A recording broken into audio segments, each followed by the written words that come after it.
Hello and welcome to Leon's RC Hobbies. Hope everybody's been doing well. So we got a review today of a Gocheer airbrush and compressor kit. It was around about £51 off Amazon. I bought one of these because I've been doing modelling for 40 odd years of my life. You know, model kits, restorations of 80s toys, He-Man, Transformers, Corgis mainly, and Matchbox and Hot Wheels and stuff, as well as my RC stuff. And I thought, you know what, I need to get an airbrush to do some of these other details that I do like, because I've spent most of my time spraying or using paintbrushes. So I decided to get an airbrush kit, and this is it. It's already out of the box because I've used it a few times already. Didn't want to do a review without actually using it. I could do a quick demonstration on this video. But first of all, this is the box, size of the box it comes in. Not very big, but it's just right. That's the size of the box you get, and let's show you everything you get in the box. So you get your manual, which is quite simple enough with instructions. Everything you get inside the box. Operation and some questions there if you know if it stops flowing and stuff like that. This is a this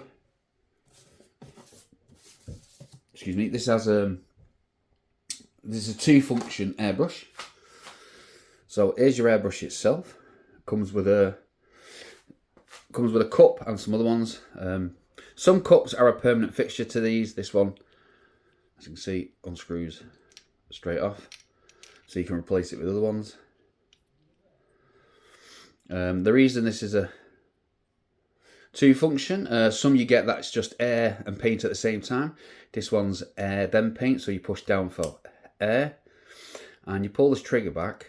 The amount of paint you want to come out, you can pull it back where it's a full wash of paint, or move it very little for a very small amount of paint.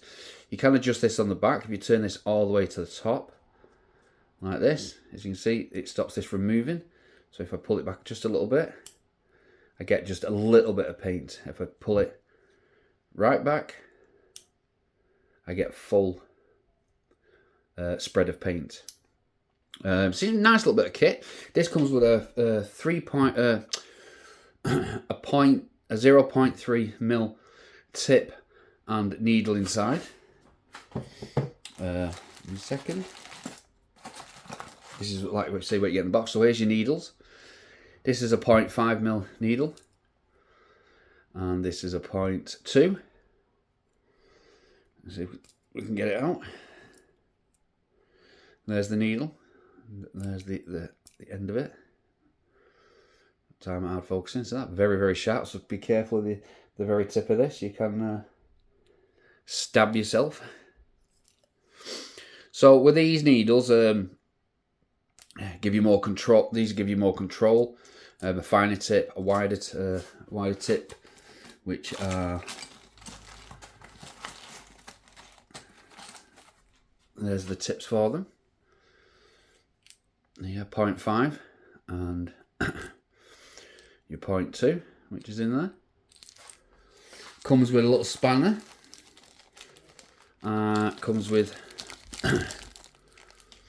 these pipe cleaners for cleaning inside the cup and the tips.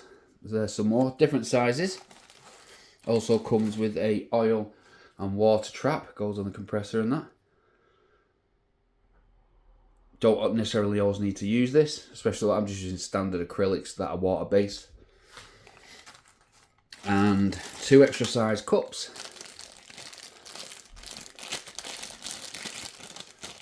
Let's take one out of the bag.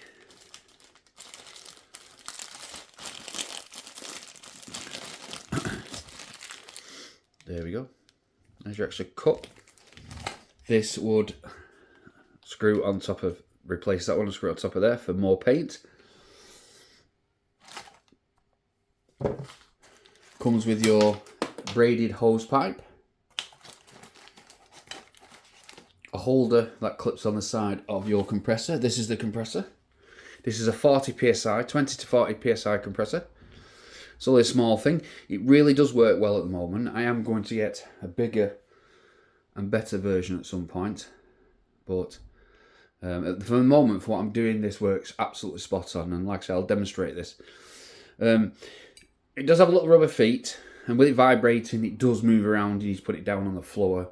I put it in a piece of dense sponge, so I can put it on the side. It doesn't really move anywhere. You get a little holder for your airbrush to go in there, but I don't use that. Extras for this, I bought myself the little pot. This is so you can clean your airbrush and get the remnants of whatever's inside it. So this would fit on there, inside there, and then you press and squeeze to remove what's left of the paint in there. And then when you're cleaning, you can fill it with whatever cleaner you're going to be using, and then you press this to empty it. And these come with little filters, and then it collects all the paint or cleaner in the bottom. These are about £8 off eBay. Really good. Would definitely recommend one of these. I would also recommend going down to your local pound shop and buying a load of these little shot glasses. These are absolutely fantastic for mixing paint. You can wash them out and reuse them, but because they're pennies, they cost me £1 for I think about 20 of them. You know, they're disposable, or you can reuse them, but definitely would recommend that. I'd also recommend a pack of white spoons. These cost me about £1.50 for like, I think it's a pack of 50. And what I do is I test my paints with them before using them on stuff. So, as you can see, but that was a gold, green, more of a khaki green or olive green, a red, and a yellow. Oh, underneath there is an orange. I was wondering why it looked orange. And there's an orange. Actually, that is a really good, nice finish they give as well. The paints I use them are just a cheap, non-toxic, water-based acrylic paints. I have to admit, they say ready from the bottle, but I mix them with a few drops of distilled water. And here's a plain white one. So what it is, we're going to do a tester in a minute and show you how it paints. Just got to move it around, but yeah, for what it is, it's like 51 quid. You can get them a bit cheaper if you're just getting into it. I mean, you can buy more expensive ones where the airbrush itself can be between £12 to £250, £300 just for the airbrush itself. This, I just went for a simple, cheap one. There's all different varieties. Just have a good look for yourself. But to be honest, the reason I went for a cheap one, because if it was something I was rubbish at or no good, I haven't lost too much on it. Plus, I could always sell it on to someone else if I didn't like it. But up to yet, I've used it a few times and I absolutely think it's great. It really does work well. I was really impressed. I was quite nervous, even though I've done painting most of my life for models and stuff. I've never really used airbrushes, and I thought, you know, but no, it worked fine. So let me just pause, and then what I'll do is we'll set up the booth so we can do some spraying. Give me 1 minute. Right. We are set up. We've got our spoon. These are some models. These are just been tested as these. It's an old model that I found in the my loft and just gave it a quick test spray. It was grey model kit. Just wanted to see how the finish would be, and it turned out quite well. Does work very well. This is an old Mustang. What I do is every time I do any type of painting, whatever paint's left, I just paint this to see how it would look. And this is something I'm working on at the moment with an ultraviolet paint job. But yeah, let's go. So first of all, I'm going to show you. I'm going to put some water in the paintbrush, in the airbrush, and then we're going to switch it on. It is a little bit noisy, but not super noisy. We're going to put it on just 20 psi. and hopefully you will see in the light. So I'll push it down near the air and pull the trigger back. You get the water. You see my hand getting wet a little bit, and then a lot. And then when there's a little bit of water left in there, put it inside your pot like that. Pull the trigger back, let it empty.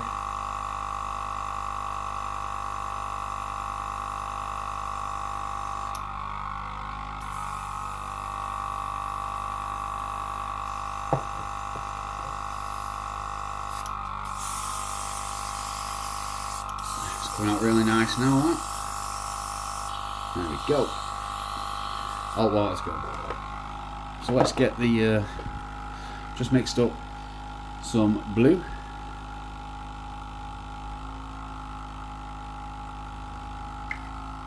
And what we'll do is we'll give it a quick test on here.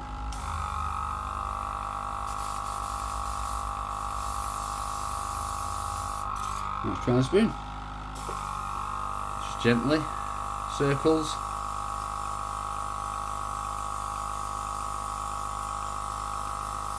Pull the trigger back a bit harder, you'll get more paint,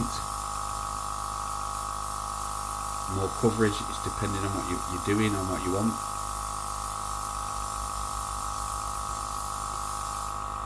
Let me just readjust.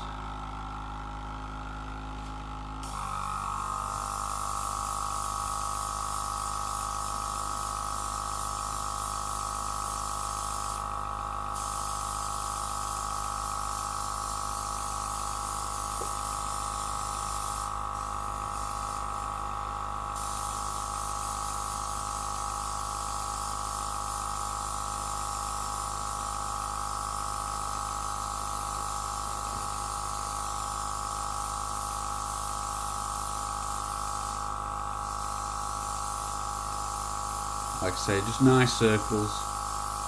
Depending on what you're doing. For this, you know, if you just want to cover something well, then this is good for it. And remember, when you finish,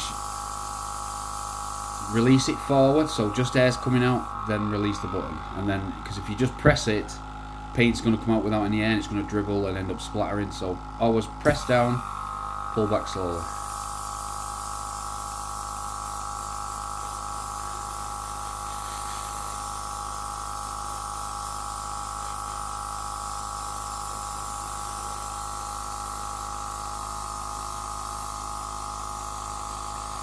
Like I say, I'm not a professional at this, I'm very new to this. This is just my experience. And I've had, pretty good results.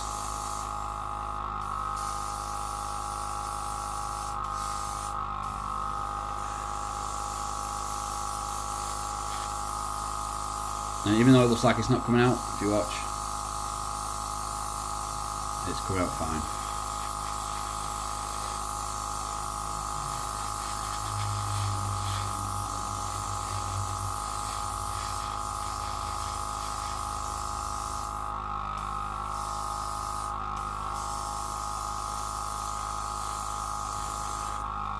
Now let's try it on, put it on 40 psi.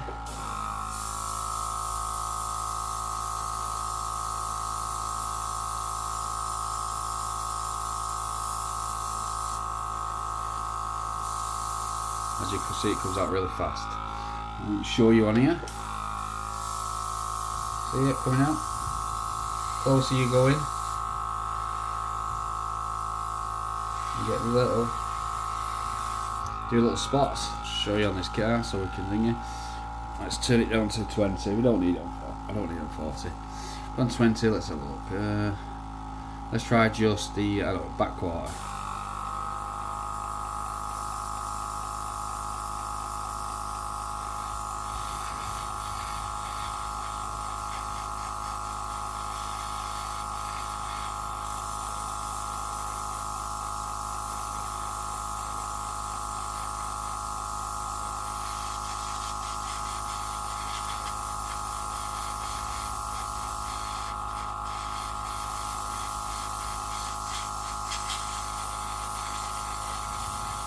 You don't have to be this close, you can be further away if you're doing more broader strokes.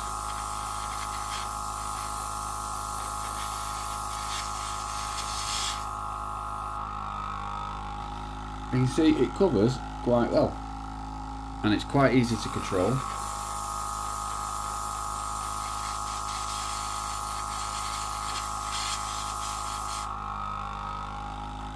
And we'll leave that there, so I'll get a spoon again.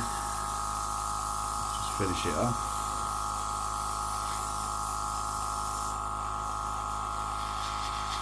And if you're not certain if it's coming out, just test it on the front here on the paper and you'll see it.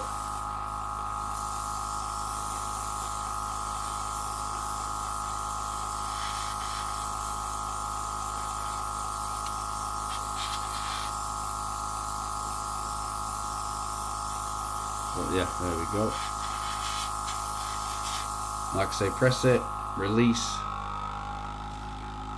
and put your paint. Let's just turn it off a minute.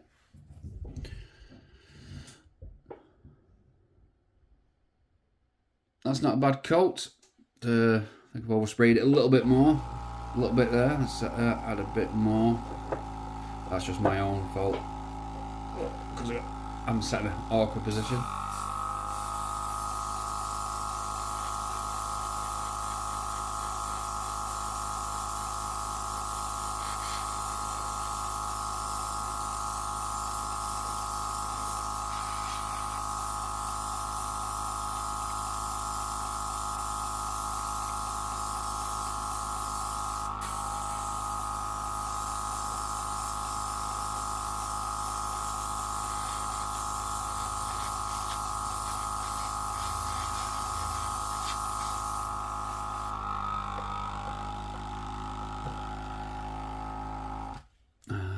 There we go.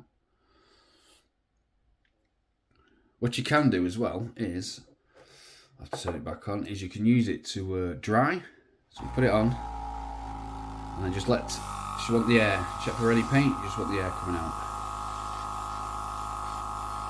And give it a quick blow over, nice and gentle. You can dry it.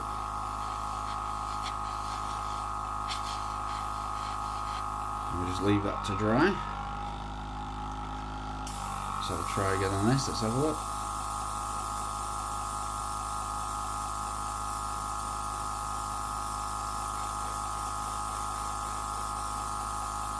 On the roof.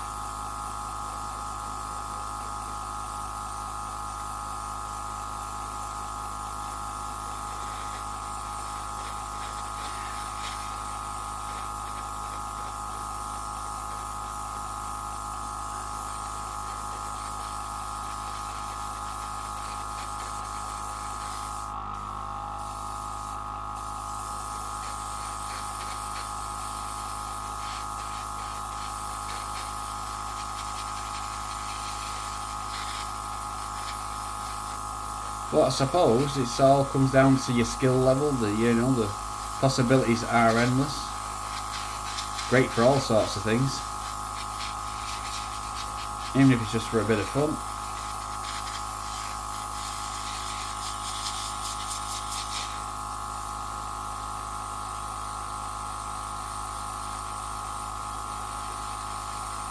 As you see, it covers very well. All depends on the paint and how thin you've got it, and the types of paint you use.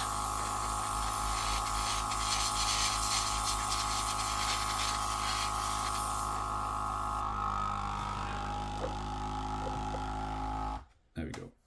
Anyway, see, yeah, all right. For me, for modelling, absolutely spot on. This is practically dried. There's that nice. It's more of a satin, not quite matte, but the satin. You can get clear coats and stuff. There's new stuff I'm going to get in. It's a floor polish that supposedly gives it a really good shine. We're going to try some of that. When it comes to cleaning it, I have my own mixture, which is IPA screen wash, and that for cleaning out my my airbrush. I use distilled water And it's full. It has distilled water, and it has distilled water as well for mixing, for thinning out my paint. Oh, this is because this is water-based acrylic paint. I don't need any special thinners for this one at the moment. I suppose using different types of acrylic paints that have different chemicals in, then you're going to do that. But this is just a quick beginners of what I know and the information I've got on this cheap airbrush kit. Like I say, I think it's a really good kit for 50 odd quid. You can get them a little bit cheaper. You can get the handheld ones. I don't like the handheld ones because if you're doing anything precise, it's going to it's good because it vibrates, because it's a pump. It's going to shake in your hand slightly. But for what I've got here, it's going to do the job for my modelling and my restoration of stuff. But yeah, so any questions, put them in the comments below. I'll let you know any possible information that I can give out there. Like I say, this is on Amazon as well. But yeah, that's it for this one. But thank you very much for watching. Please subscribe. Bye. Don't forget to like.